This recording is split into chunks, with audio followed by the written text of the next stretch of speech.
All aboard! Welcome to the All Aboard podcast. I am your host, Brandon DeFreitas. I'm here with three league mates this time, a couple you've seen before. Welcome to Alex, Jon B, and a new joiner, Kevin Lee. How's it going? How's it going, everybody? What's going on, Brandon? Good to be back. It's good to have you guys. Alex, welcome. How we doing? I need to talk so I can get on the podcast. Let's go. For any of the newbies, when we're on Zoom here, as you're talking, that's when you will get recorded to the podcast and your face will be up. I do have a story to share before we launch. What we're doing on today's show is we're going to do a mock draft episode. We're going to share the screen on Sleeper, and we're going to go through and each pick a team and discuss and rip on each other the whole time. So it should be a good time for all.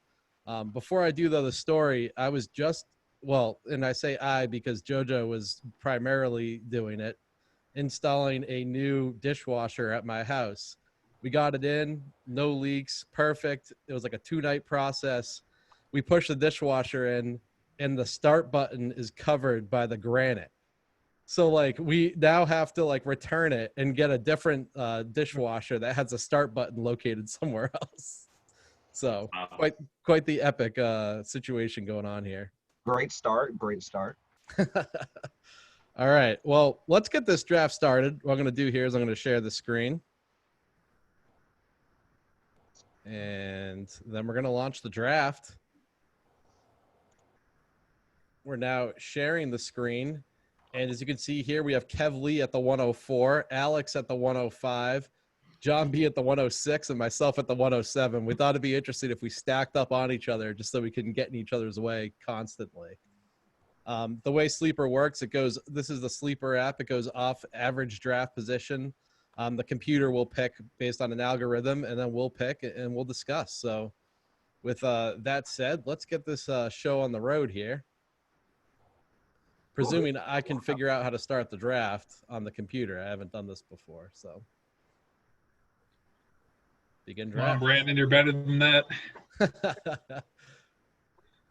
Oh, wow. It's already on me? Yep. All right. We have McCaffrey, Barkley, then Zeke, and Kev Lee's up.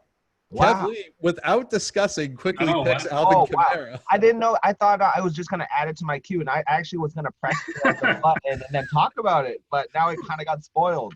Was he actually going to be the selection? Yes, he was going to be my selection. Thank God. It wasn't like that for that year when I actually drafted Tom Brady when I wanted LaShawn McCoy. I do remember that. That was, it could have been worse, but at least it was Tom Brady. So, all right. Well, I picked Alvin Kamara because I think it's a contract year for him. I think he sees everybody getting paid in the league, so he knows he's got to step up this year. Drew Brees has to step it up because people are telling me that he's starting to fade away. So that's why I'm going for him. He's a runner and a passer. So. Yeah, he was actually the guy for me last year that, obviously if I had the first overall pick, I was picking McCaffrey, especially having him on his breakout year in 2018. But Kamara I was kind of a toss-up between, if I had the second pick, I wanted Kamara last year and, with injuries, and then he didn't really perform that well. So, I'm with you, Kev. I think he's definitely going to bounce back. Yeah. Money. All right. He missed a lot of the last year with the injuries and really finished the year strong. So, yeah, I'm with you guys. Alex with the first risky pick, Dalvin Cook at 105. Definitely a lot of potential, but you're not feeling too bad about that potential holdout at this time, are you, Alex? I mean, I saw what Jon B did last year, and, I'm not letting him freaking get a all-star guy on, just because of a supposed holdout. So Jon B at our draft last year, it was Labor Day weekend right before it, and John picked up Zeke Elliott at the 8th pick because everyone thought he was going to be out for a while. And sure enough, it ended up being a fantastic selection for John. Yeah, I've had Zeke, 2 of the last 3 years now, I think. So it's been a recurring theme for me. Yeah, the Dalvin Cook is interesting. I mean, yeah, you got the holdout situation potentially this year, so we'll see where that goes this summer, and always an injury risk too. So a couple question marks with him. All right, Jon B on the clock. For some reason, I don't think the Zoom is panning to me when I'm talking, but you guys can hear me, right? Yeah, perfect. Yeah, loud and clear. Okay, perfect. Maybe it's because I'm sharing my screen. Yeah, that must be it. All right, Jon B picks Derrick Henry. John, you give a little thoughts behind that. Yeah, I'm going Derrick Henry here. I just love the volume. I mean, he really has no competition there in Tennessee. He's going to see a ton of touches. I mean, I just like the player. Like, he's a real weak winner, like a bunch during the season. He can pop off those huge runs, feel like better than most. And yeah, I just like the talent, like the situation. I think Tennessee is going to want to pound the rock again. Yeah, the only thing I don't like about Derrick Henry is that you're not sure how much of a workload he's going to get in the passing game. And if I'm drafting a guy in the first PPR round, league, this being kind of a price on that. We should clarify this is a half PPR 12-team league like ours with a wide receiver, 2 wide receivers, 2 running backs, tight end, obviously a quarterback, and 2 flex positions. So that's what we're dealing with here. And the half PPR, I mean, Derrick Henry is like the one guy who doesn't get receptions at the running back position who you can say is probably worth the selection because of how many touches he gets and how many rushing yards. I'm sitting here and I'm looking at a couple of things. I see Michael Thomas available. He's the top receiver. But I've also done a few of these this year, and there are a ton of receivers available later. So I'm going to go with my top running back on the board, and that's Josh Jacobs. I know it's the 107, but I think Josh Jacobs, that Gruden offense, he likes to pound his one running back. They did bring back Jalen Richard, and there are questions similar to Henry about how involved Jacobs will be in the passing attack. But I know their offensive coordinator came out and said they didn't want to overwhelm him in year 1, and maybe they'll give him more of a workload here in year 2. Nevertheless, I think he's going to return value at the 107, be at least the top 7 running back in my view, with potential to be more if he gets reception. So I'm going to lock him up here at the 107. Yeah, I think the interesting thing is we usually don't have 7 straight running backs. Usually around the 5th or the 6th or the 7th pick is when someone like Antonio Brown historically would end up going, and really the top wide receiver, the DeAndre Hopkins of years past. So it's interesting to see that, Michael Thomas went right after you, Brandon, but we usually don't have the 7 straight running backs. Usually 5 out of the 7, maybe 6, but there's usually one guy sprinkled in there in the top 7 picks that's a wideout. Mm-hmm. Agreed with you. And you can see here in the back of the draft, we'll read that off. Michael Thomas went, Joe Mixon, Tyreek Hill, Devontae Adams, DeAndre Hopkins, Julio Jones. Then you have Lamar Jackson going at the 2nd pick of the 2nd round, and Pat Mahomes going the 5th pick of the 2nd round. In between there, Miles Sanders, Aaron Jones.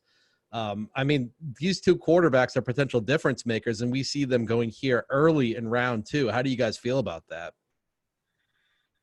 Yeah, I mean, to me, to Alex's point about the receivers and how we're seeing all these running backs going early, like in our real draft situation, I could see some people, I don't know if you want to call it getting a little antsy or just feeling like they can snag a real difference maker potentially in the 1st round. So I could see those 2 guys going late 1st, early 2nd like this. So I don't think it's too unrealistic. The running back list is starting to get short now, so people are starting to look at wide receivers. I'm going to make it a little bit shorter here with a player that I would have drafted at the end of the 1st round if I had to. Kenyon Drake with the Arizona Cardinals. He was their primary guy as soon as he got there. I unfortunately gave some bad advice there on a trade, told JoJo's team to trade Kenyon Drake away for Jameis Winston because I didn't think Drake was actually going to get the carries over to DJ. But going into this year, it's a powerful offense. He's going to get a lot of work. I'm not worried about Chase Edmonds. I'll take some guaranteed production here in the 2nd round and lock up my 2 top running backs. Jon B sitting on the clock now with Derrick Henry, and he's staring down the likes of Nick Chubb still available, Austin Eckler, Melvin Gordon, Connor, Fournette, Carson at running back. Receivers a little bit more flush with Chris Godwin, Mike Evans, Kenny Golladay, Adam Thielen, and Amari Cooper. John is pretty quiet over there, so I think he's a little disappointed with what's on the board. Yeah, and I was going to say, I mean, you definitely know my feelings on Kenyon Drake, so I don't need to which is to say that I'm a big Kenyon Drake guy. So definitely like the pick from Brandon, but boned me a little bit. But I'm going to go back to the well here and take one of my receivers from last year, who has a nice new quarterback to passing the ball this year.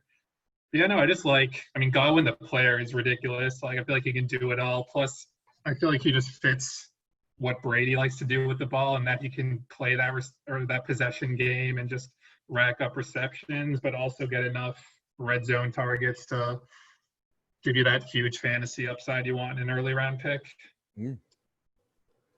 Definitely. So I want to elaborate a little bit on, what we were talking about with the turn of the draft and the quarterbacks.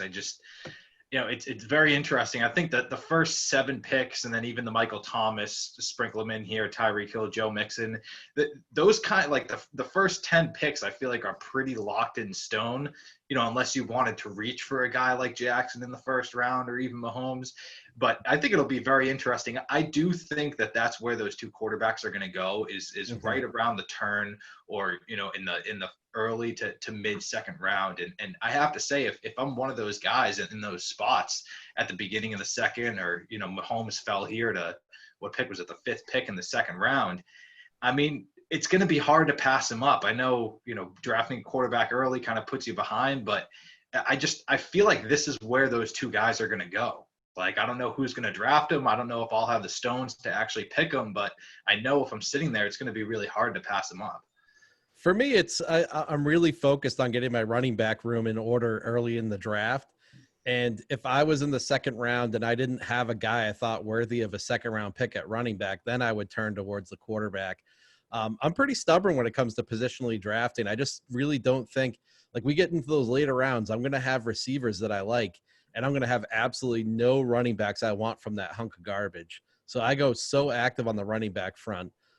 But back to the quarterback decision, like I said, if like Drake wasn't on the board, and probably Austin Eckler is another guy I see on the board here, I see as a second rounder, then I'm starting to eye Lamar Jackson. So for me, it would be later second.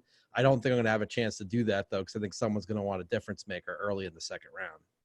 So if you look at the 2 that drafted, they were both wide receivers. We have Michael Thomas getting paired with Mahomes and Devonta Adams. So you're basically saying, well, if I can get a running back in the first, then would you consider it then? So you're basically saying you definitely wouldn't do what either of these guys did, the Michael Thomas, Mahomes, or the Adams and Jackson.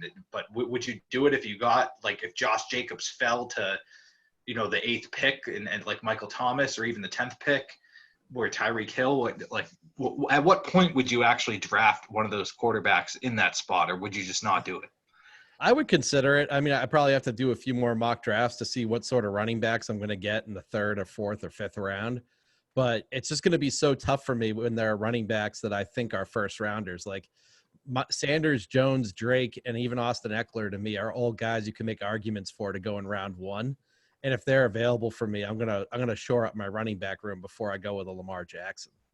But those guys are definitely, like, we had, if 8 of the top 9 picks were running backs, so like one of those 3 is definitely going to be there at the turn and the start of the second. So I think you're essentially saying that you wouldn't draft them at all, which is fine. I'm just trying to kind of pick your brain here a little bit. I would draft them mid to end of the second round if those guys are off the board. That's when my breaking point is. At this moment in time, we'll see. By the time our draft comes around late in August or whenever we're going to draft, it could be a completely different strategy. I think there just might be a championship Lamar Jackson boner that just comes about, and all of a sudden you're the trophy is behind me somewhere. So that being said, I think to take Alex, though. I know we talked about it on a previous pod, but just the wait on quarterback strategy. I think Brandon got Lamar Jackson in like the 13th round last year, quarterback 1. I got Prescott in like the 12th, something like that round last year. He was the quarterback 2, I think. I think 10th and 11th round, I think I went Lamar and then Mark Andrews, and that made my entire season. Now, that being said, I'm going with Austin Eckler. I think he's primed for a breakout here with Melvin Gordon. I love Eckler. I think he's going to be a stud this year, so that's where I'm going. Alex, I like how when there's no limit, you take 5 minutes to make the selection, but it was good. It was good conversation. He has the defense this time. He's trying to get that voice time, making up for lost time. Well, I'm certainly not going to press the plus button of what I want. less is learned. But from from prior times where we've drafted, how many times have we drafted now? Like multiple, many times throughout the years. And I'm a heavy believer in drafting running back heavy early on. Ooh. So I am also in Brandon's boat where I'm also looking at the running back list right now. And you know what? And you know what's crazy? I'm looking at this list and you're seeing like high profile names like Le'Veon Bell down there, Todd Gurley. And it's crazy. These guys were getting paid like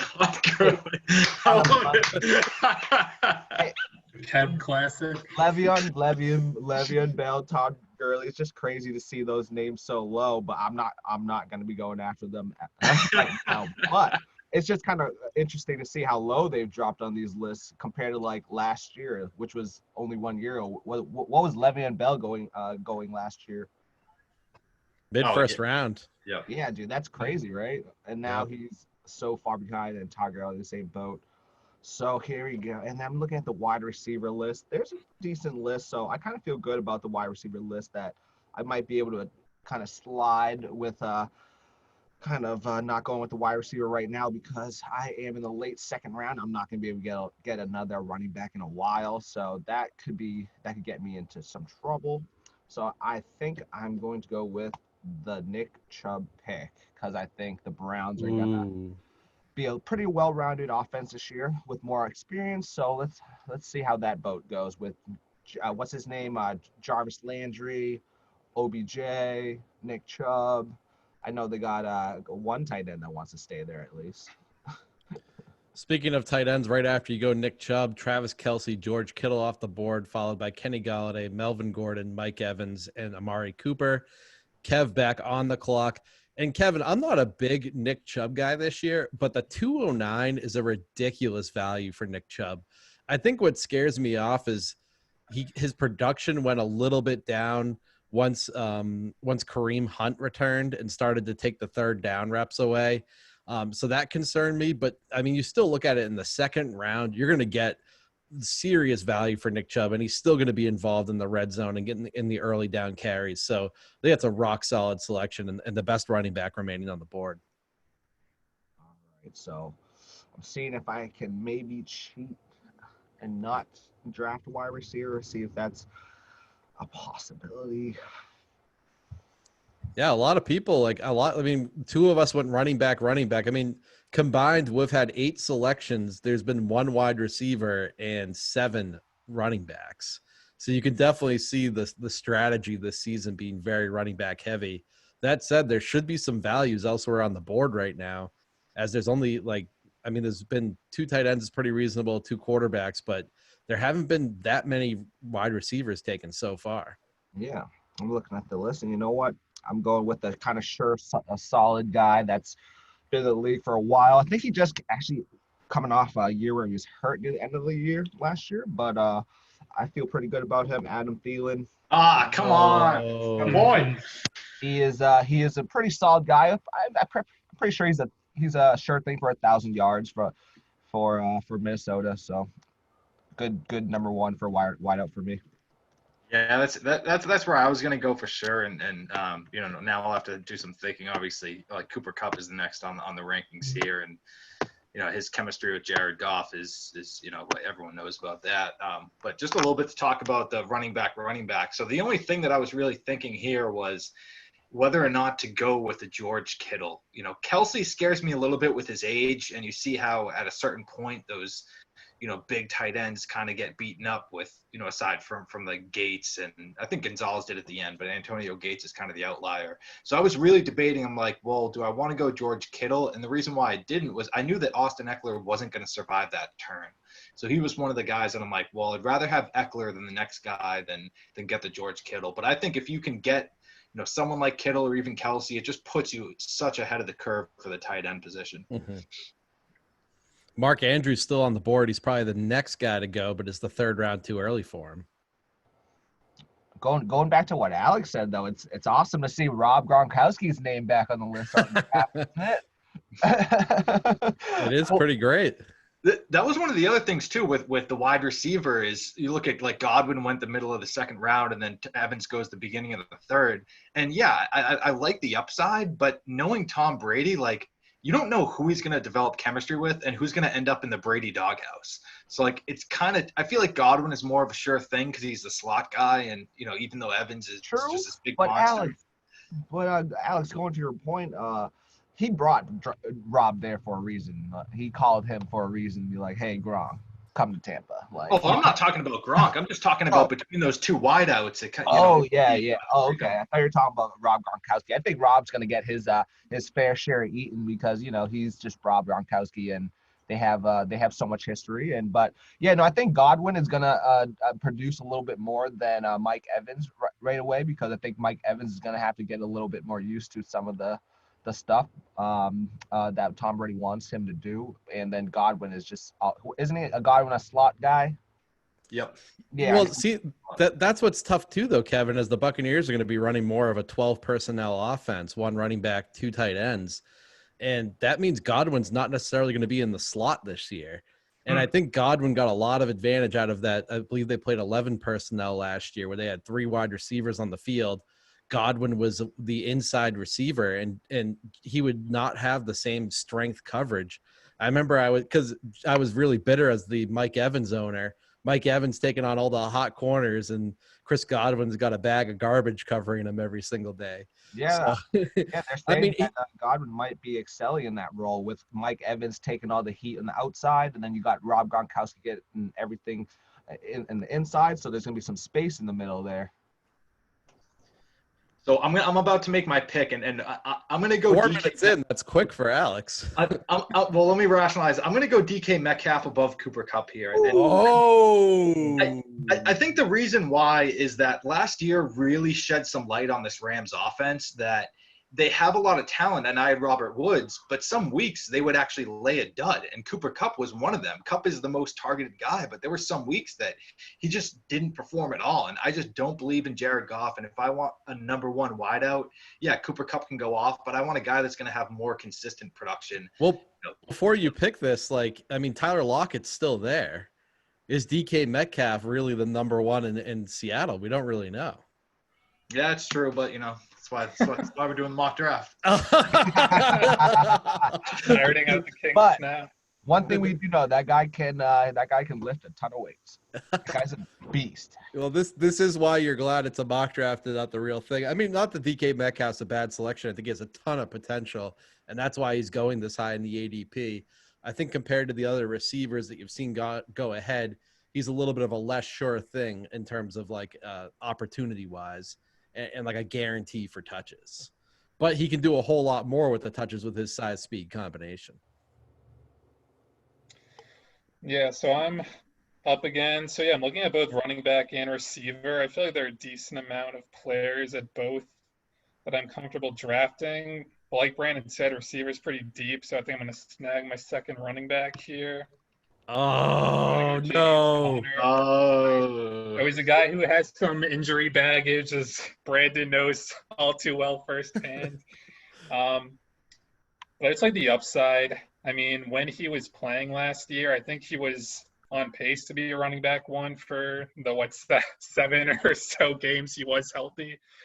And I just feel like they didn't do much else to address running back. I know they drafted, I forget his name, in the later rounds of the draft, but I just think, knock on wood, if Connor can stay healthy, he has that running back one upside you want. So I'm looking at my draft board here now, and I have Kyler Murray's definitely the top quarterback. It's too early there for me. I see Mark Andrews at tight end. I got that championship excitement in my pants right now, as Alex would say. And, I'm intrigued to go with my boy who helped lead me to the championship. I'm not going to do it. It's a little early for me. So I'm either taking a wide receiver or I'm taking a running back. There's a couple of guys I like at running back. And I do see a teardrop coming up at running back where if I want to grab a solid third guy to build my stable, I could grab him here. There's a bunch of picks in between. And I think I can still get the player that I'm targeting for my number one wide receiver. You'll see him on the back end here. So I'm going to go out and I'm going to say, look, I have Josh Jacobs, I have Kenyon Drake, 2 guys I'm really convinced are going to get the load. So I'm going to take a talented guy, a guy who, if we knew he had the opportunity, he'd be going in the first round, and we just don't know yet. Here at the 3-7, I'm going to take a risk here and take Clyde Edwards-Helaire. Yep. And just being that he's my third running back, I feel like I can take a little bit more risk and shoot for upside. And we'll look, he's followed by Le'Veon Bell, Devin Singletary, Leonard Fournette, Chris Carson, Cooper Kupp, Allen Robinson, Calvin Ridley, David Johnson, Mark Andrews, and Zach Ertz. Being the fourth round, I'll probably stop reading that off for the listening audience. We do have the draft board up for everyone. So Mark Andrews and Zach Ertz, the next tier of tight ends off the board. I'm not really looking at that position.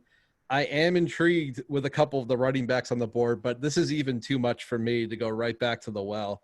So I'm looking at my number one receiver, and there's a couple of players I like. You go with A.J. Brown, but I don't think he's necessarily I want a player here at my wide receiver one that I think is a good, sure bet for opportunity. I don't think A.J. Brown's that. Keenan Allen was in prior years. We saw what Rod Woods can do disappearing in that Rams offense, like Alex said. And I'm not convinced in Juju Smith-Schuster yet.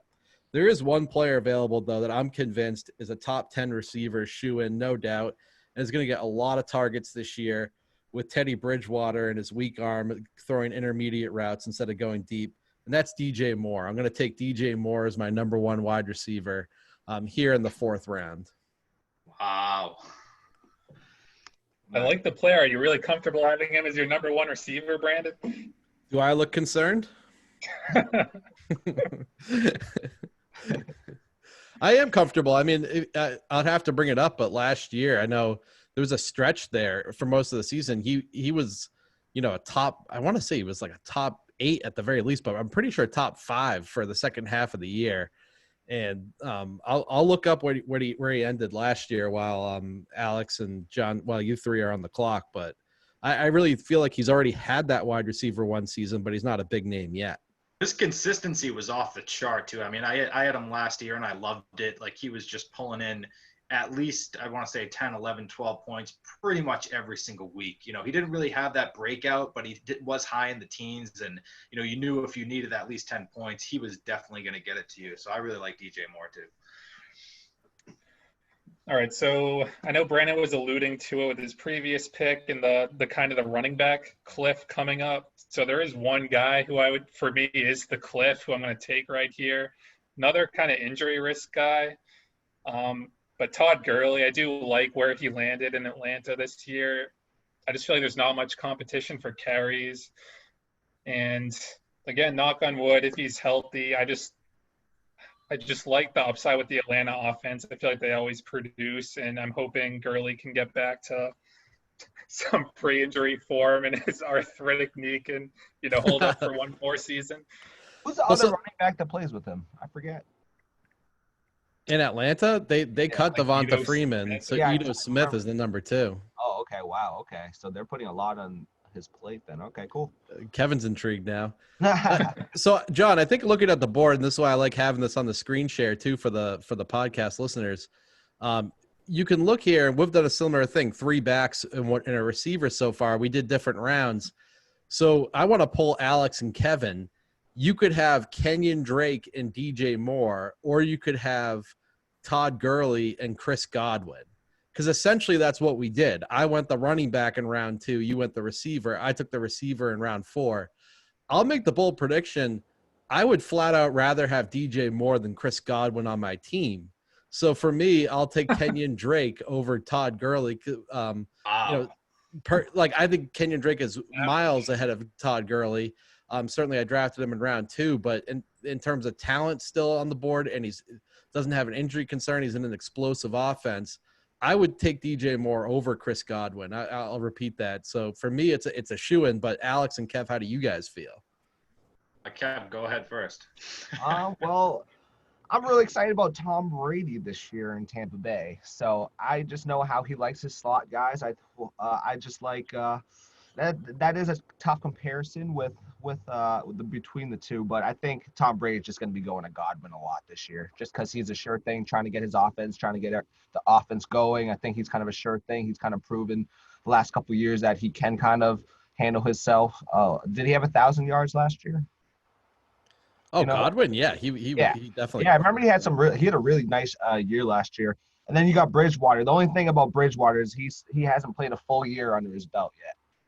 So that's the only thing that kind of worries me. And when I look at wide receivers, I naturally look at quarterbacks, and that's kind of how I feel about that. But I remember you've always been a DJ Moore fan over the last season, so I'm not surprised that that you kind of went that route. But if you were to put me between the two, I'd definitely go the Godwin route because I'm probably New England bias because I live in Massachusetts.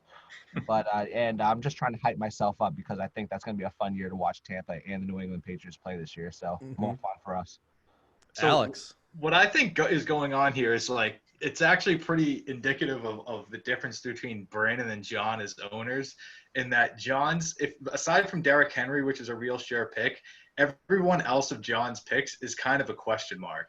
Like they're great guys, but they're either like the explosion or the bust. Like if there's anyone in this draft this year that resembles that, it's definitely Todd Gurley in the 4th round. And then James Conner too with his injury. But the thing that I wanted to mention about James Conner, John, what you did is exactly what Brandon and I would talk about, that the issue with James Conner last year was that he was a running back 1. And you can't really have your running back 1 be hit or miss or be, injury prone. But getting James Conner as your running back 2, and like you said, John, he has pure running back 1 potential, is definitely the way to go. And because you can replace a running back 2, you can't really replace a running back 1 in your lineup easily.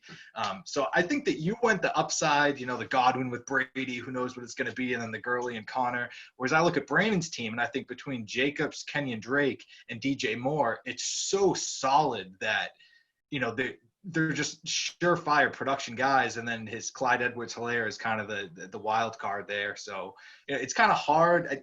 God, I'm not even going to make a pick. Do I have to make a take here? I guess I go with Drake and Moore because over the years I've kind of become like a conservative bitch playing fantasy football. So that's kind of the way that I'm going to go. But it is tough for sure. I just think so, and my comment on Moore versus Godwin, I feel like is more indicative of my feelings on Godwin than it is on DJ Moore. Godwin was fantastic last year. He was great. But and I'm not even saying he's not a route runner, but like playing with Jameis Winston is completely different from playing with Tom Brady. And we've seen countless times over the years when a receiver changes team or a quarterback goes to a new team, it takes a little bit of time for the quarterback to get adjusted to the receiver. And Godwin in 12 personnel is going to be up against different cornerbacks than he was in playing the slot last year. He's not going to be playing the slot this year. It's going to be Gronkowski and OJ Howard, or Gronkowski and Cameron Brate in the slot. So to me, and you talk about all these weapons we're naming in Tampa Bay. Last year it was Evans and it was Godwin, and that was it. Like OJ Howard barely played last year, and so did Cameron Brate under Bruce Arians. So to me, Brady comes in, he's going to use the tight ends more. Not to mention Brady's washed. Brady has nothing left. I've been really consistent on that on the podcast all offseason. So I think while it looks like an absolute explosive offense, they're going to play well because of the talent around them. I just don't think Chris Godwin's going to quite return value as, what is this, the 6th receiver off the board. I think that's too soon. Yeah. All right. So I'm going to make my pick here. And the thing that I'm looking at is, Mark Ingram is the next ranked running back. And while I like him from consistency standpoint, he has the real Jonathan Stewart, thing going on with his quarterback taking all the red zone draws and things like that. So I just don't really see too much upside in Ingram from a touchdown standpoint. So I'm pretty much torn between David Montgomery, I think has some upside here. And then, the wide receiver. So I think I'm going to go with AJ Brown. I don't really nice. I don't really like the quarterback scenario, but I'm pairing myself with 2 high upside wide receivers and going that explosive route. Yeah. I will say it's funny you ripped on Jon B or gave him a hard time for risk, but you're the man with the Dalvin Cook holdout. Then the DK Metcalf, AJ Brown, where like those 2 guys are absolute week winners. If they go off in the same week, like we just can't compete, especially my little conservative team over here. I can't compete with that. Yeah. So you definitely have the high flying potential at wide receiver. Going for those big physical receivers, Alex. Oh wow, yeah, that's so true. DK Metcalf and AJ Brown. All right, well, following that, with the whole Mark Ingram thing, I think that people with a full year under their belt with film of Lamar Jackson and with that whole squad over in Baltimore, I think they're going to be trying to maybe hone him down on his running a little bit this year because you don't want another RG3 situation happening. So I think they're going to tone back his running a little bit this year and kind of heavily, not heavily, but kind of toss more carries over to Mark Ingram's side this year because they went out to get a running back for a reason that can handle the load. They're not just going to get a guy and just give everything to their quarterback, who they're going to be giving a big contract to very soon, as you can tell. Patrick Mahomes just got what, $503 million for 10 years. Yeah, so that's kind of setting the tone for Lamar Jackson. So I think they're going to be protecting their kind of their gold. So I think Mark Ingram is going to be my pick, and like my other comments, I like to go running back heavy, and I see this is the last running back really on the list before I can get another one. So I'm going with Mark Ingram. I like the selection, Kevin, and I feel like often you're the guy who goes upside, and I look at your draft, and Kamara's guaranteed us a big load. Nick Chubb's going to get a big load. Adam Thielen is the one guy there who's really going to get targets, and then Mark Ingram is definitely going to be involved in the running game. So I like what you've done so far from an opportunity perspective. Yeah, no. Yeah, I feel like Ingram's kind of a guy who's getting overlooked this year. I mean, I feel like a lot of people are probably saying, oh, Jackson's going to eat up a ton of rushing yards. Oh, they drafted Dobbins pretty early. But Ingram is just so rock solid, and pending an injury, I think he's going to be a big part of that offense, which should be elite again this year. Yeah, no, definitely, for sure. He's definitely going to be elite this year. But I think the running, they want him to be more of a quarterback and less of a runner because he's going to get lit up. Because last year he got lit up. There's many clips where he got up quick because I think he was trying to prove himself as a youngin, but he got lit up last year. So you don't want that happen. Oh, I'm on the clock. I forgot about that. Okay. Ooh, I love how I was like rationalizing not picking Ingram, and then Kev gave the like total counter pitch right in the next pick over to picking him. The one thing I will say is so it's not so much of the volume. Like I knew he was going to get the volume. It's the red zone upside that I'm really scared about. But you're in the 4th round, so I see it. I mean, I was debating it too. So I think he's going to get the volume, and I think he'll get a little bit more carries, like you said, to preserve Lamar Jackson, but it's pretty much those draws when you get in the red zone where you just beat your head against the wall when your running back's in the backfield and the quarterback has taken a shotgun draw and running it in. So that's my main concern with Ingram. Mm-hmm. Starting the 5th round here, boys. We should probably give it a little bit of a speed up. I don't think we should rush it, but no worries. We'll start cooking with a little bit more gas. I will, as I say that, I'm going to go on a tangent. Odell Beckham at 5.3, like. Man, how times have changed, huh? Yeah. Yeah, I mean, what do you guys think about that? Do you think he's going to see a big bounce back? Or I just don't know how much I trust Baker after last year. It's just weird because Jarvis Landry seemed like the number 1 receiver. But, I mean, like, if I'm looking at it, I would take Odell Beckham in the 5th round. I would even consider him in the 4th if I needed a receiver at that spot. I went with the solid pick of Tyler Lockett. I think him and Russ Wilson just have something going, and I just rather not be too stressed out this year and just go that route. Yeah, so Kev, now that you make your Lockett pick almost to exactly 2 rounds after my Metcalf, I'm like, well, is that going to be the right pick? And I just think that there's not that big of a difference between, Metcalf. Yeah, he has more upside, but 2-round difference. I don't know if I see that. I'm going for stability this year. Well, that's why we do the mock draft, Alex. You've learned something this mock draft, and then when the real draft comes, you won't get so enamored with DK Metcalf in the 3rd round. Alex went Jonathan Taylor. I don't know if you want to make some quick comments there. We don't have to go too fast, of course. No, I just I wanted to round out the running back stable, and I figure a rookie that's going to get the vast majority of the carries in theory is kind of the way to go. Looking at the rest of this list is guys that aren't really as surefire and how involved they're going to be in the offense. So that's kind of why I went with JT. Jon B follows it up with a Juju Smith-Schuster. huge value in 5'6". I feel like especially with Jason in our league, there's no way Juju's getting to the 5th round. Oh, really? Is Jason an early Juju drafter? I feel like he is. Yeah, I just feel like, I mean, this is a guy going in the 1st round last year, and last season was just kind of a lost cause for him with injuries to himself and Big Ben and everything. So just kind of hoping for that bounce back. And then the 5th round, I mean, whether he's elite or just a, I don't know, even middling like receiver 2, I'll take that. So I'm going to admit, guys, I thought I would get a little bit more wide receiver depth falling to the spot, and I haven't, which makes me think a little bit. Do I let it drop even more? And normally I would consider a guy like Raheem Mostert here, but the problem with taking a Raheem Mostert is he did request a trade yesterday, I believe. Yeah. So I don't know where that one's going to go, and there's a little bit of extra risk there. Yep. So I'm just going to go. I'm going to try to take – I need a receiver. I look at it, and I'm like, who's going to get a lot of volume, even if they're not really like the kind of guy that I really like to explode. AJ Green is just still too risky for me to go in as my number 2 wide receiver. So I'm staring down Keenan Allen and Stephon Diggs. I don't really love either this year, but I think in the 5th round, you're still getting the player you know is going to be productive and you know is going to get a decent amount of targets. Where do I go between the two of them? It is certainly tough. I mean, I do feel like Diggs is the number 1 in Buffalo. For what – I mean, how much is that worth, though, with Josh Allen? I don't really know either.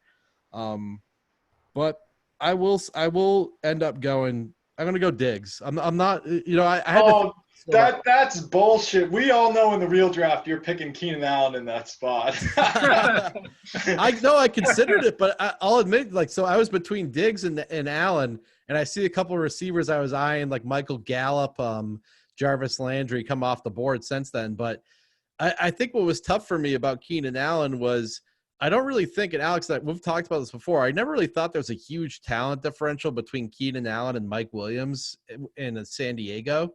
And I always thought that Rivers loved Keenan Allen. That's why Allen got so many targets. And it was like, he's Rivers' guy. I'm kind of worried now, like, if Tyrod Taylor's the quarterback and then Justin Herbert, what if they like Mike Williams better than Keenan Allen and he's not just getting peppered all those targets? So that's what I'm thinking there. And Diggs is still going to be a big play threat. And you look at what John Brown did with Buffalo last year. I think Diggs can improve on that. And I'm interested to see what a talent like the Stephon Diggs can do, being really the number 1 target there in Buffalo. But I will reiterate, I'm not a huge Diggs fan this year. I just think 5th round he was the top wide receiver on the board. I'm looking here.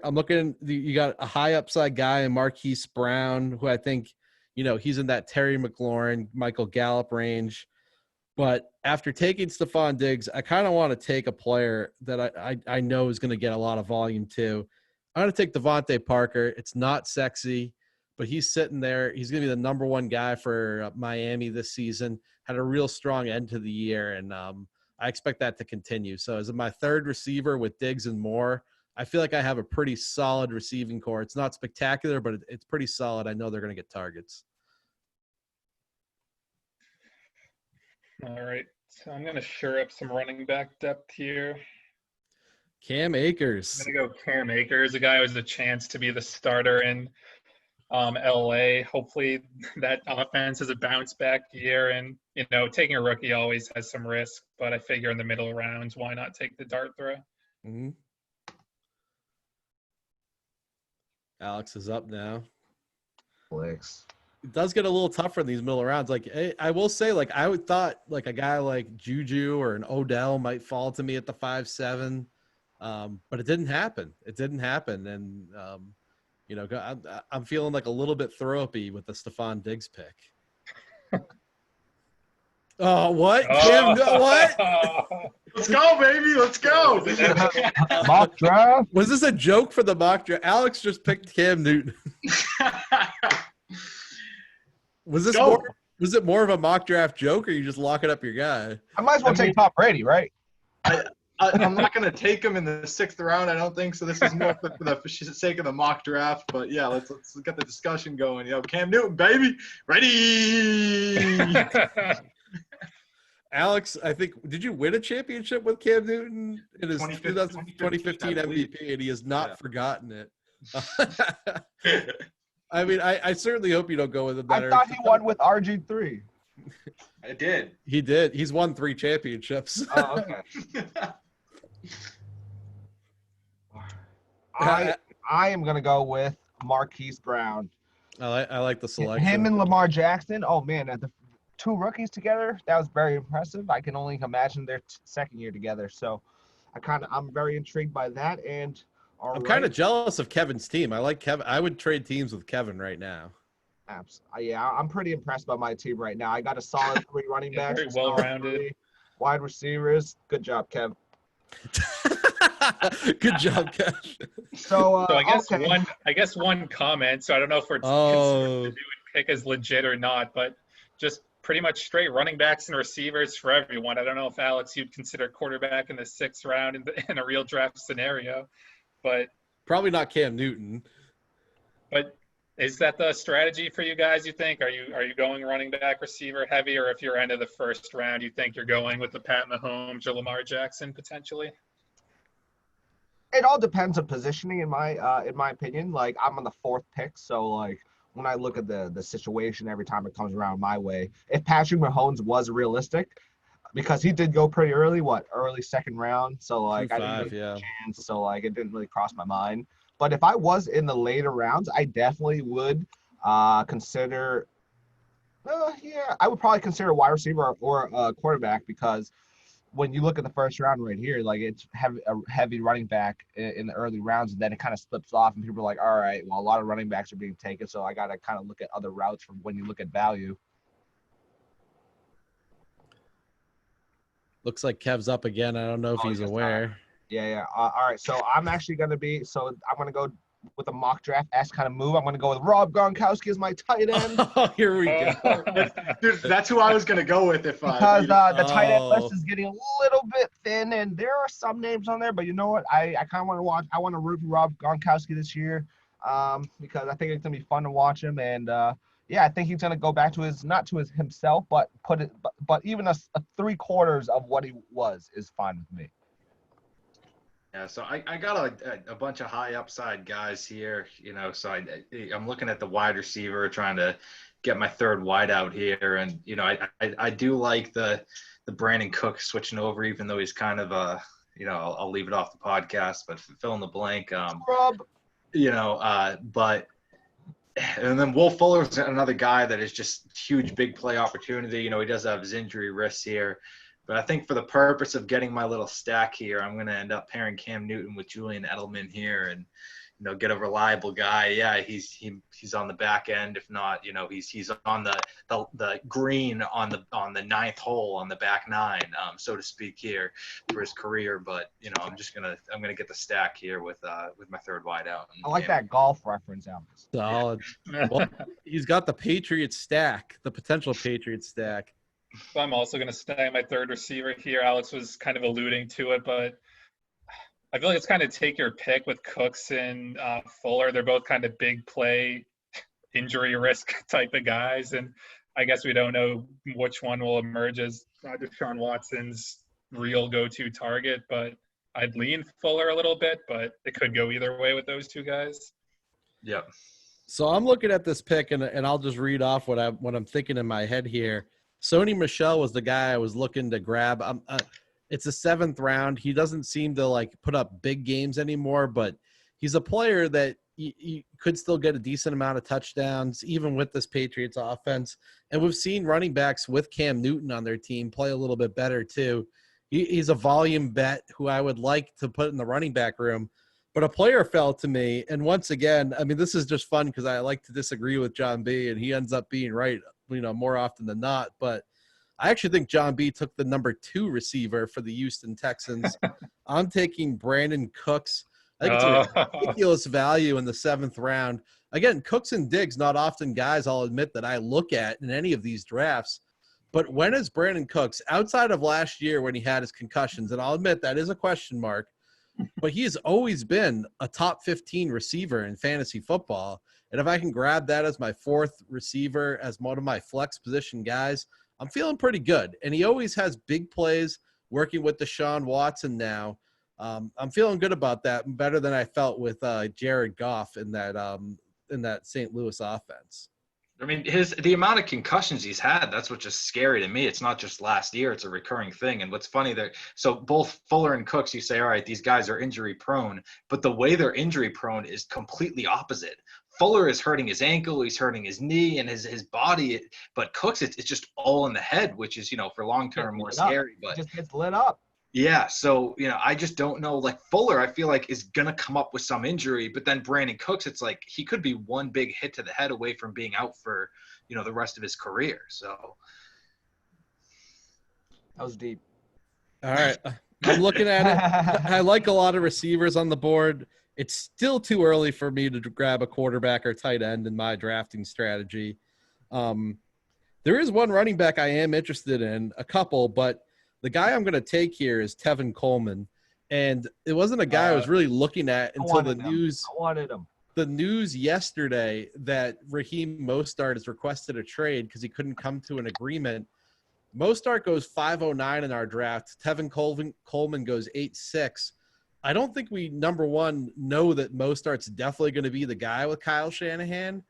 And I feel like if Mostart does get traded, it could be Tevin Coleman and a bunch of unproven guys. We still won't necessarily know if Coleman's going to be the guy, but he's a guy who's my fourth running back that I can mix in and potentially the starting running back for the San Francisco 49ers in the mid-8th round. I'll jump on that bandwagon. Good pick on that. Yeah, unfortunately, my pick was just taken, so I'm going to have to audible a little bit. As I, Jon B. James White. There are some solid running backs on the board. Like, I like James White. I feel like the Patriots are going to want to run the ball. In our league, again, half PPR, he's going to get reception, so we should have a pretty safe fantasy floor as a, flex sort of player or bye week sort of player. So getting that in the, 8th round, I think it's a good spot to snag James White for me. Beagle.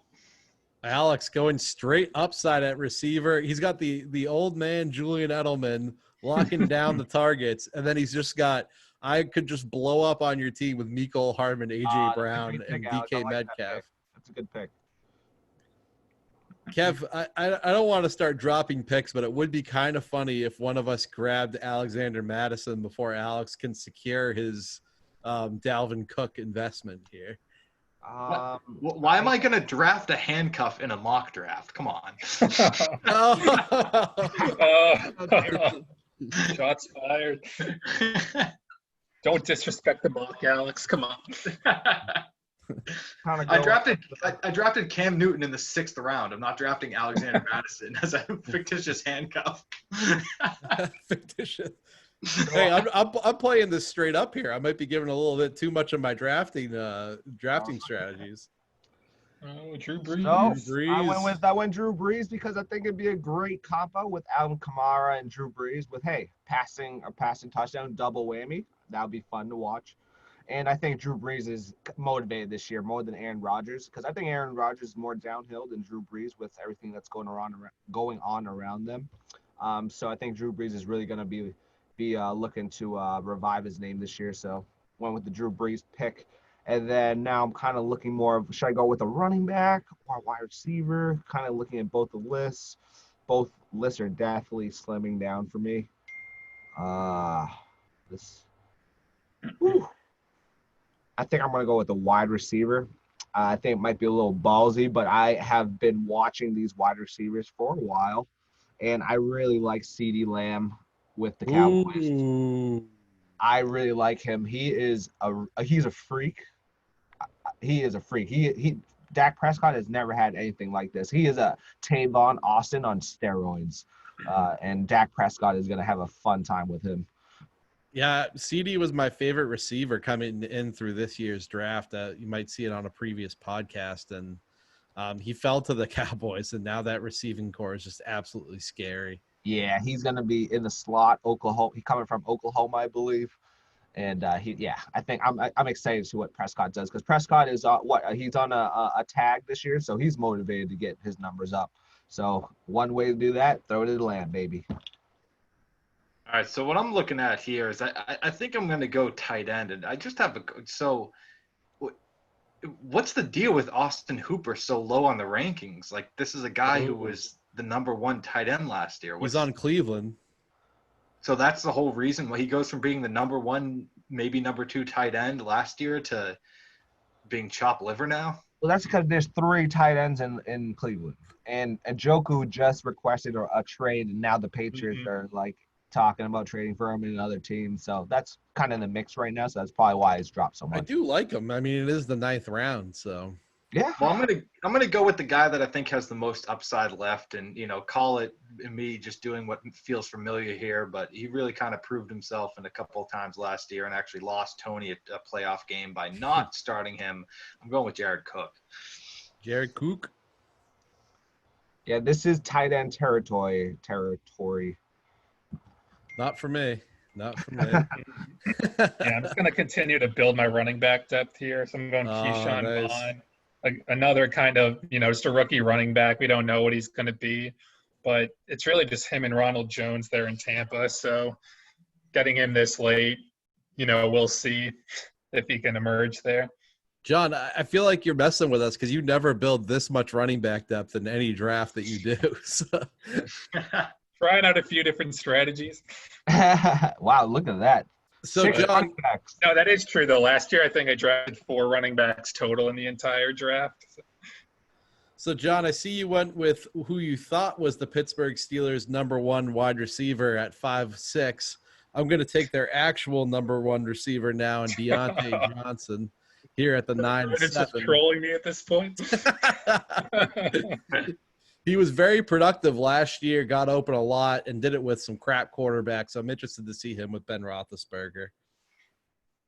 I'm sitting here. There's obviously receivers available. I'm going to try to see what's at running back. I peek over at quarterback. It's hot garbage. I may as well get another hot garbage player later in the draft. I peek at tight end. It's also pretty much hot garbage, and I can figure that out later in the draft. So I'm probably going to focus on receiver.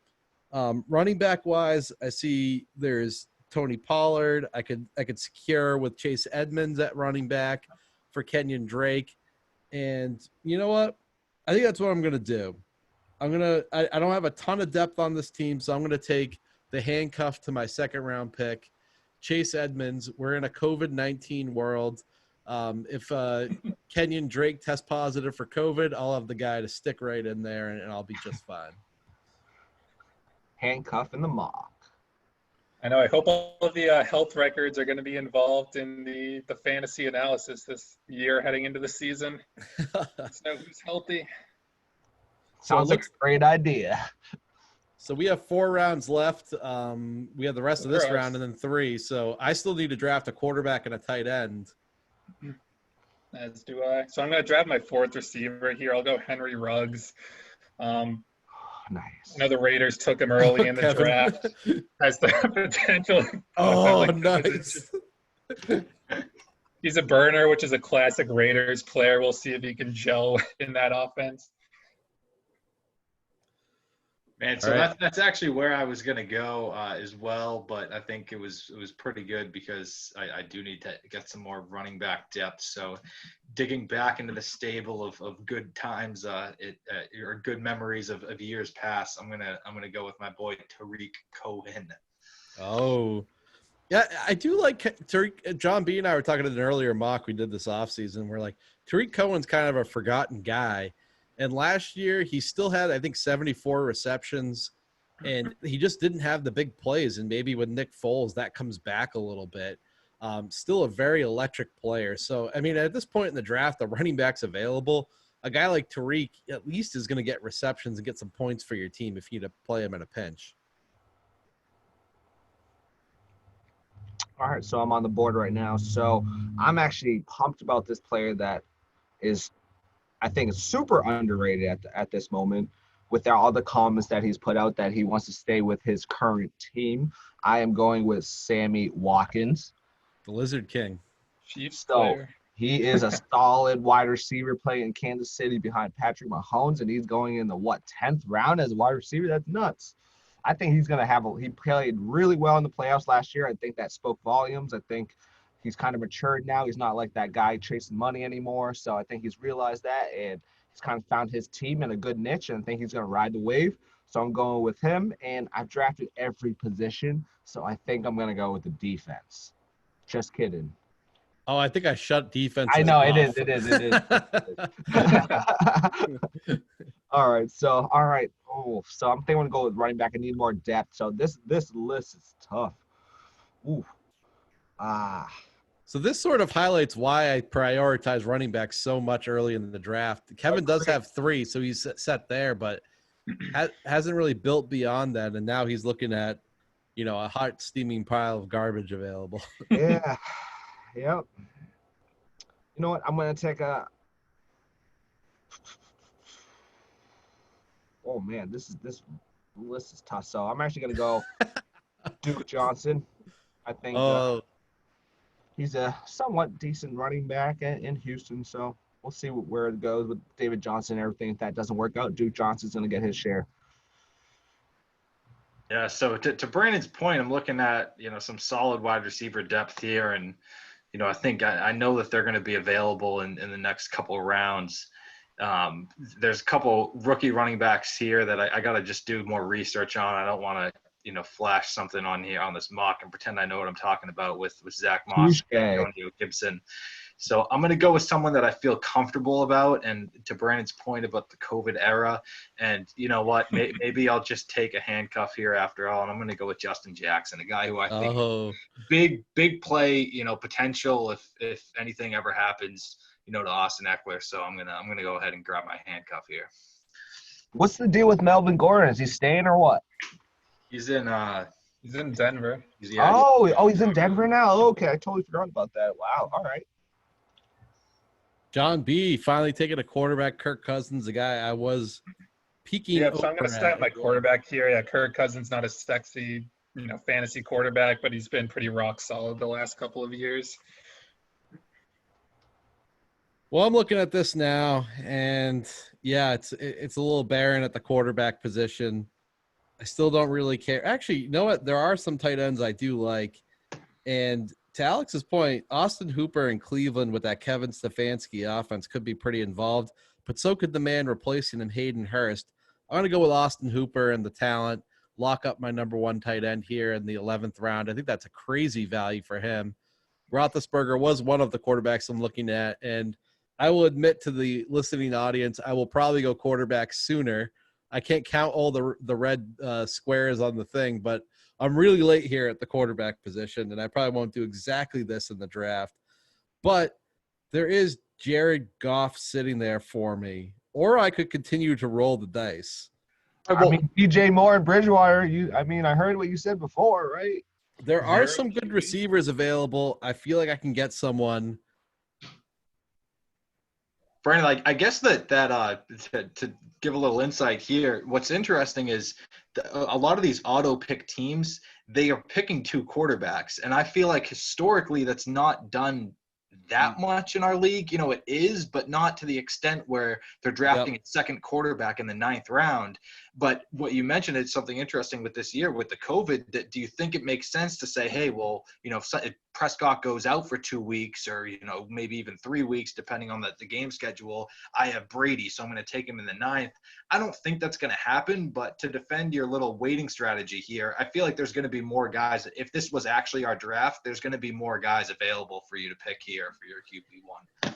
Yeah, and it cuts both ways. That's a really good point. I didn't think about that from the quarterback position. And while you were saying that, I was like, crap, should I be considering drafting 2? But I think the thing is that like a receiver and a running back is harder to pluck off free agency and put in your lineup than, you look at some of the quarterbacks who aren't even going to be drafted, Joe Burrow, Ryan Tannehill, Phillip Rivers, Tua, Bridgewater, Darnold, Derek Carr, like Gardner Minshew. You could play these guys in a pinch and still get points. So like, that's why it's like tough to draft 2 quarterbacks sometimes. I'm now looking at it. There's a lot of receivers I like. I could just get my pick of the litter. But to be honest with you, Goff's one of the last quarterbacks I'd really be okay with as my number 1. I mean, 2 years ago, he had a big season. He struggled last year, but once they switched over to, I think it was 12 personnel with 2 tight ends, he was a little bit more productive. I'll take a chance on him. He's got some weapons. And if not, I got a host of guys in free agency I can play the stream game with. What a turnaround for the Rams team, huh? After the Super Bowl. Oh, come on, John. Oh, I'm going to What steal the Gordon's hell? line here and say that I got the Patriots' real number 1 receiver. oh. The guy was practicing with Cam Newton today, N'Keal Harry. Was he? Man. I didn't see I that. think so. Yeah, I read he was practicing. Yeah, Or like, I saw that. heading out to That was practice going to be with him my or something. pick, you freaking vulture. John, you're catching into my pot stirring ways. Like later in the draft, like, I'll take the real number 1 receiver. I love the value and the upside there, not just to pair him with Cam Newton, as my kind of joke 6th round pick, but that's great value for N'Keal Harry. That's where I was going to pick, and now I got to scrounge up here and see where I want to go. I don't really see much in the running back pool. I think, I might just wait till the next round for that. Let me see if I can get kind of the. Alex, you sound like you're drafting like David Krieger, Cam Newton, Julian Edelman, and N'Keal Harry. I know. Well, hey, that's why we do a mock, right? So I had Golden Tate last year. He didn't really have that much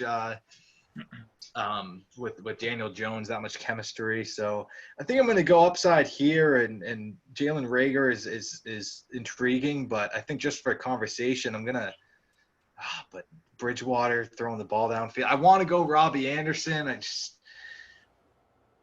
go Justin Jefferson. They're going to need someone to replace Stephon Diggs there, and maybe there's some upside here. So something I heard the other day on the Fantasy Footballers that made me think twice about Adam Thielen was, is Adam Thielen going to be playing outside and Jefferson inside? Because Jefferson played inside at LSU, and if Jefferson's going to be the slot guy, that's what Kirk Cousins really likes. And I remember you mentioned that too when Cousins got to Minnesota, Alex. I had Diggs, you had Thielen, and you're like, no, Cousins has his guy on the inside that he'll just pepper like a Jamison Crowder back in the Washington Redskins days. I'm looking at it, and Justin Jefferson sitting there. I kind of like it in the 12th round. I mean, he's going to get – someone in Minnesota is going to get those Stephon Diggs targets, and Jefferson's going to be one of those guys, a first-round pick. He's a guy I was thinking about at my pick, but I had to go quarterback. I'm going, all right, so I went with Jimmy G as a solid number 2. There you go. So They have the guy. They have him. he'll play back up to my number 1. So, When G's not a bad backup. So let's see if he does have a good year. Awesome. Maybe I'll trade him, but we'll see. I think that's some good value for me at the end of the draft. And then here, I'm going to be going with who did I just have on my mind? I just had somebody at the tip of my mind. Sorry. Kev, if you know anything about our league by now, quarterbacks you can't trade a quarterback. You can have Peyton Manning, who's like the 3rd-ranked quarterback in a year that you have RG3. But if he's having a QB1 type of year and I got Drew Brees doing good, like you'll try and trade him for Matt Forte, and they'll be like, he's a potential number 1 running back. Who did I have?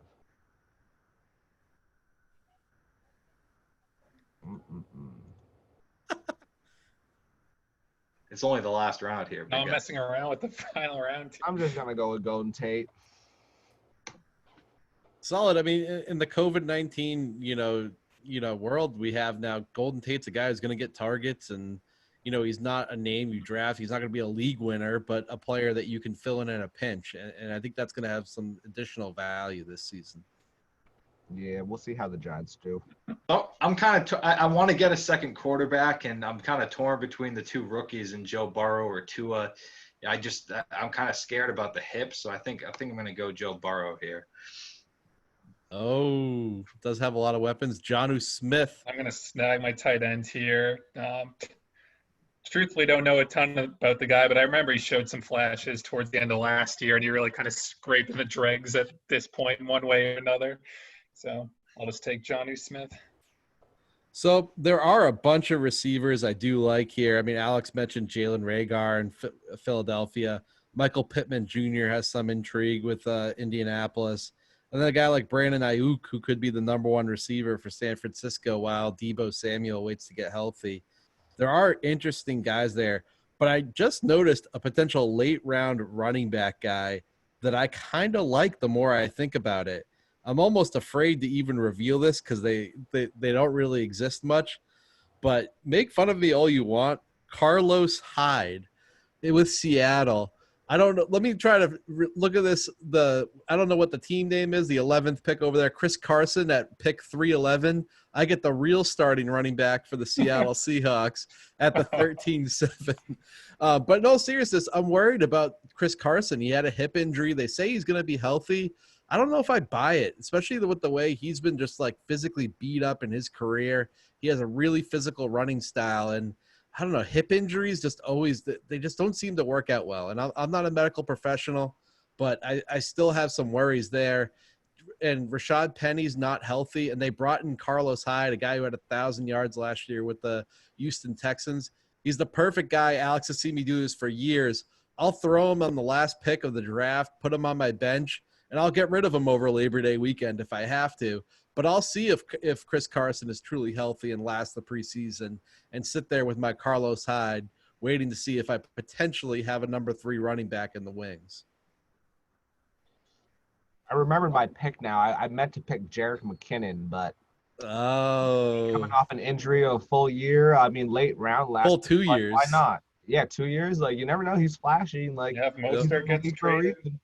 But if I could have swapped it would have been go take Jerick McKinnon, but thank God it's a mock. So I guess thank God it's a mock. I do have to ask Alex, did you give up on the mock after you realized the regret of the DK Metcalf pick? Is that what led to the Cam Newton joke? I don't think that the Metcalf pick isn't that. I mean, I'm probably going to go to running back unless, I'm sitting back there a little bit earlier in the second round and tempted with the Mahomes or Lamar Jackson.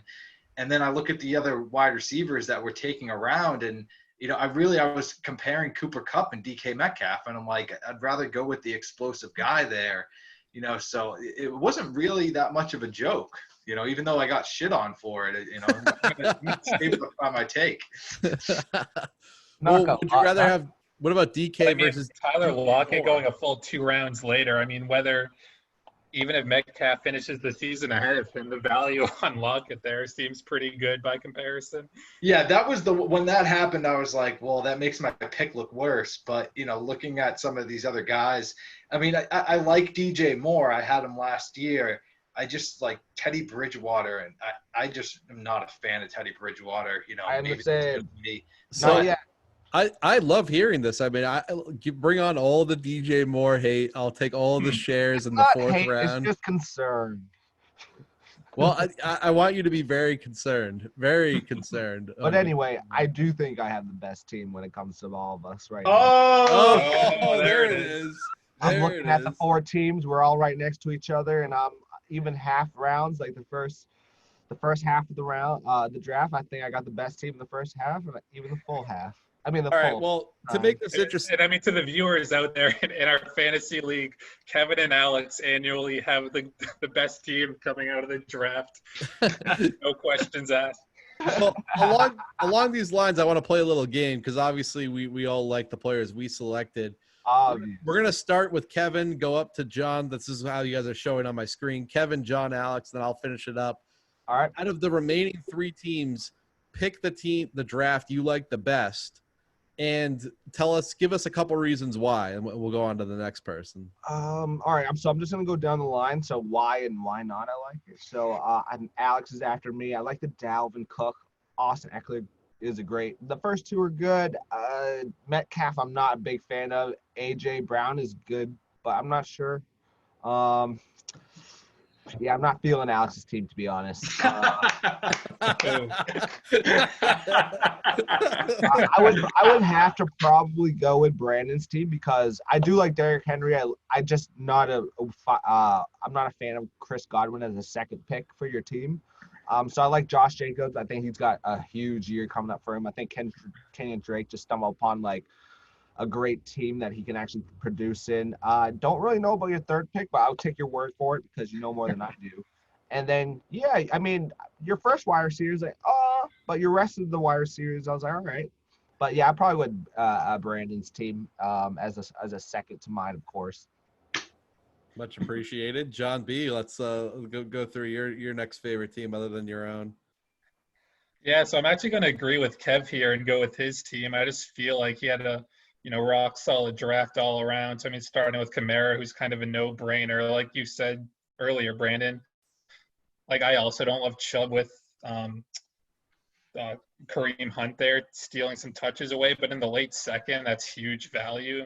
And then Kev just got some not necessarily huge upside, but just rock solid guys with his mid-round picks with the kind of receiver run here with Thielen and Lockett. Brown, I think, is going to be solid there in that Ravens offense. I mean, the Gronk is kind of a joke pick, I guess, but there's, I don't know. We'll see how some upside to it. If Brady does play favorites, like Alex was saying earlier, there's a chance which he does. Gronk could emerge there. And then Kev got some high upside guys in the later rounds with CeeDee Lamb. And what else? Yeah, Duke Johnson. I like the pick, not huge upside, but for a late round pick, he's one of those kind of receiving backs in the PPR league. Some points in a pinch. Yeah, he surprised me last year just how much he got in production last year. So I was just like, all right, maybe it's worth going out for him. Alex. I'm gonna have to give it to JB coming in here. I just think his first 5 picks really kind of set his team up for a lot of success. I love the 3 running backs, and when you have Henry, you can go Connor, and then with Connor, then Gurley as the number 3. And then I do like the Juju pick. I think if he stays healthy, that he's already had a lot of chemistry with or rather if Big Ben stays healthy, Juju has shown a lot of chemistry with Big Ben. Kevin's team is really good, but he dumped on mine, so I'm going to remove him from the top spot on my rankings. I'm going to go JB, then Kev, and then Brandon. Brandon's team is rock solid. I think it was a little bit conservative, and just for how long he waited to just get an absolute scrub like Jared Goff, just kind of turned me off at the end. Well, I think most people are expecting me to pick Jon B's team because as I see all that green and all those running backs, I get a little bit excited. Brandon loves his running backs. I do, but it's a running back. And I'm looking at it. I'm going to say Alex's team, and I'll explain. This is a joke. Because this is a mock draft. The entire point of a mock draft is to test some things out. Figure out, like, if I'm going to do this in a draft, what's my team going to look like? Alex sat there, and he's like, if I go DK Metcalf in round 3, how does my team look? And I like what he did there. He took a risk with Dalvin Cook, and then he just went pure mock draft mode the rest of it. In all seriousness, I look at what I like best about Alex's draft is what he did in the later rounds. A guy like Tariq Cohen in the 10th round. I'm not a huge Tariq Cohen guy, but look at the running backs around him. They're all clear number 2s. Cohen has a role, and I think that's going to be something that's important to build depth on your team this season. And a guy like Justin Jefferson in the late rounds too, who I think is going to have a solid role with the Vikings. So I do like that, and I like the absolute mock draft flair Alex brought, drafting his boy Cam Newton ready there in the 6th round. So I'll go with Alex's team, although I was tempted to go with all the green on John's. And, I mean, Kevin's first 6 picks before the Gronkowski I thought were absolutely amazing. If it wasn't going to be the 7th, when are you going to take Rob? Well, thanks for joining, guys. I appreciate it.